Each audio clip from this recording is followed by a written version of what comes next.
Warum kann's nicht perfekt sein?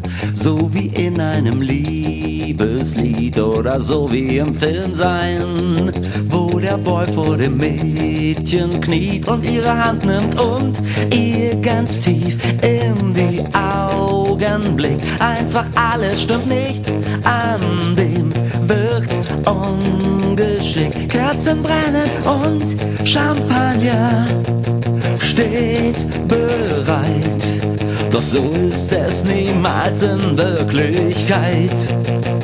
Warum kann's nicht perfekt sein? Schau, der Himmel ist sternenklar, schenk uns noch ein Glas Sekt ein.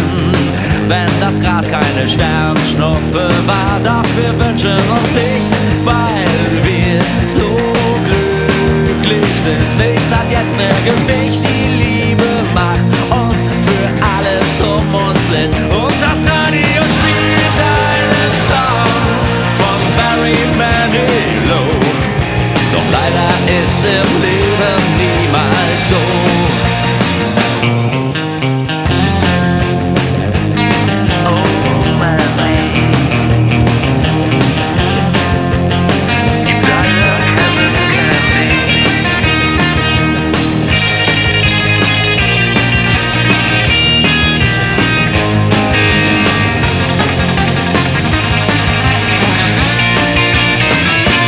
Kann's nicht perfekt sein? Ist das denn schon so viel verlangt? Warum kann's nicht perfekt sein?